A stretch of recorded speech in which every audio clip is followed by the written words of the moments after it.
Et nous recevons sur ce plateau Edmond Kuyaté, expert des questions économiques. Il est avec nous sur ce plateau. Bonsoir Edmond. Bonsoir Ghislain. Alors, le gouvernement vient d'annoncer l'augmentation des prix de l'essence et du gazole. On a vu des signes annonciateurs déjà lors de la sortie du FMI et le dernier discours à la nation du chef de l'État, donc rien de surprenant. En fait, la question, c'était plus est-ce que ça va augmenter, mais c'était quand est-ce que ça va augmenter. Parce que, comme vous l'avez dit, on avait des signes annonciateurs. En 2022, le FMI, avec qui nous sommes sous un programme, avait déjà fait une injonction, assortie d'une menace, n'est-ce pas, de suspension de facilité au crédit. Et le chef de l'État, pour répondre, n'est-ce pas, à cela, à l'injonction du FMI, a annoncé ce que cela coûtait au budget du Cameroun, 775 milliards pour les deux produits, le carburant et le gaz. Et donc, il avait très bien fait comprendre que cela n'était plus tenable eu égard à l'architecture de notre budget. Alors, c'est l'essence et le gazole qui sont concernés par l'augmentation. Tout à fait. Est-ce qu'il faut craindre une augmentation généralisée? Ah ben bien sûr, je l'ai toujours dit, l'économie, c'est l'énergie transformée. Il n'y a aucun secteur de l'économie qui n'est pas concerné par l'énergie. Que ce soit dans la production, vous avez besoin d'énergie. Que ce soit dans la transformation, vous avez besoin d'énergie.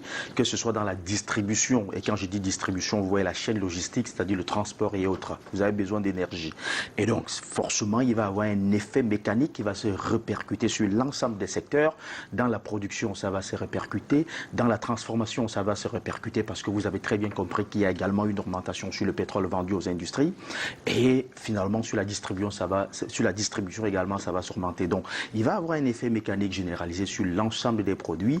Et donc, il faut s'attendre à ce que, dans les jours à venir, que, n'est-ce pas, il y ait un relèvement, n'est-ce pas, un ajustement, une variable d'ajustement tarifaire sur un certain nombre de produits. Alors, de manière concrète, est-ce qu'on va s'attendre à ce genre de scénario où, par exemple, le bailleur décide d'augmenter le loyer pour prétexte que le carburant a augmenté? Est-ce que c'est ce type de scénario qu'on va vivre dans Tout à fait. Le bailleur va augmenter parce qu'il va vous faire comprendre que le coût de la vie chez lui a augmenté.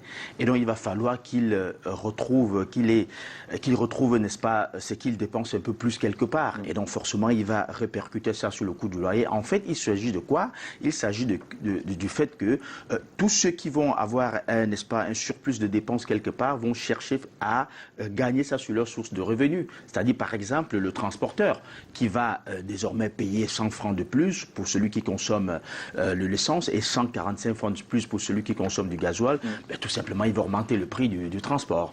Et pareil pour le camionneur qui transporte, par exemple, qui fait de l'interurbain, qui transporte les marchandises d'un point à un autre.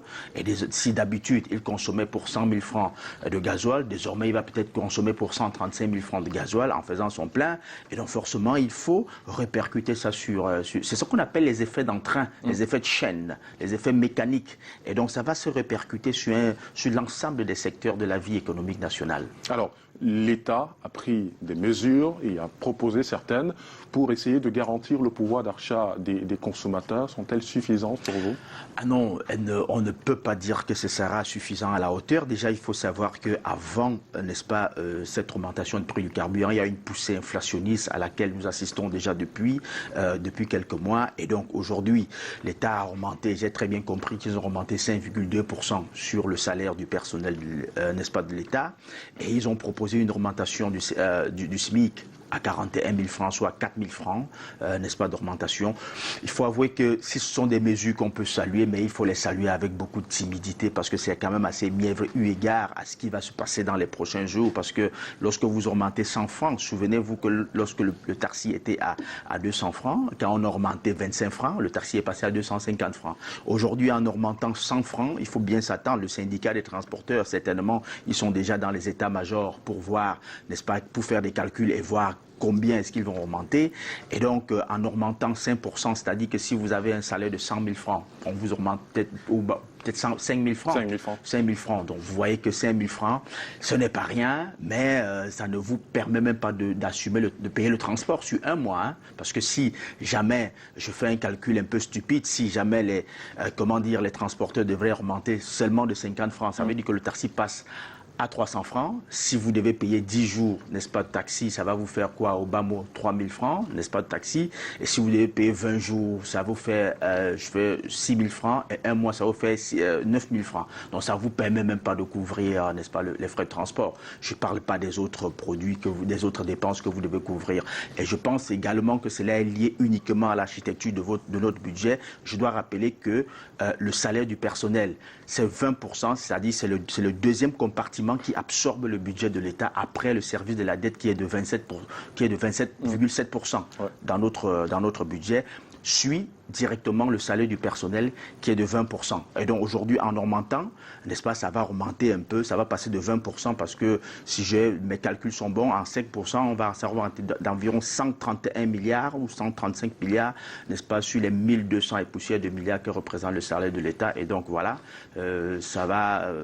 si ça peut permettre, n'est-ce pas, aux Camerounais de retrouver un peu le pouvoir d'achat, ben, tant mieux. Alors, on va sortir par là, puisque les mesures prises et proposées jusqu'ici par le gouvernement ne sont pas suffisantes. C'est pas suffisant. Qu'est-ce que l'État peut faire d'autre pour essayer de garantir le pouvoir d'achat des consommateurs? Ben, écoutez, Jean, ce qu'il faut faire, n'est-ce pas, comme je l'ai dit, la première des choses, c'est qu'il faut mettre un accent sur la production. Il faut augmenter la production nationale. Tenez par exemple pour le carburant. Vous avez très bien compris que l'argument avancé, c'est la flambée des prix, n'est-ce pas, du carburant sur le marché international. Le Cameroun est producteur de pétrole. Le Cameroun a un outil, n'est-ce pas, de transformation de son pétrole. La Sonara. Aujourd'hui, la Sonara est hors jeu, hors course, tout simplement parce qu'il y a un problème, n'est-ce pas, je crois, de 250 milliards pour remettre la Sonara d'appoint. Je dois rappeler quand même qu'au jour d'aujourd'hui, la Sonara, avec le projet 2013, cela a permis d'installer un craqueur qui permet, n'est-ce pas, au Cameroun de raffiner son pétrole. Mais je ne sais pas pour quelle raison on ne réussit pas à mettre la Sonara, n'est-ce pas, d'appoint pour permettre de raffiner le pétrole. Si on pouvait raffiner ce pétrole localement, ça nous permettrait d'éviter, n'est-ce pas, justement, les chocs exogènes qui nous imposent un certain nombre de surcoûts à l'importation. Ça, c'est la première des choses. Et deuxième des choses, il faut augmenter la production. Oui, pour sortir vraiment, il faut augmenter la production dans tous les secteurs. Ce n'est qu'en augmentant la production que nous allons infléchir la tendance inflationniste, n'est-ce pas, qui menace les Camerounais aujourd'hui. Merci Edmond Kuaté. Je rappelle que vous êtes experte en questions économiques. Merci d'avoir... C'est moi qui vous dis merci, je suis là.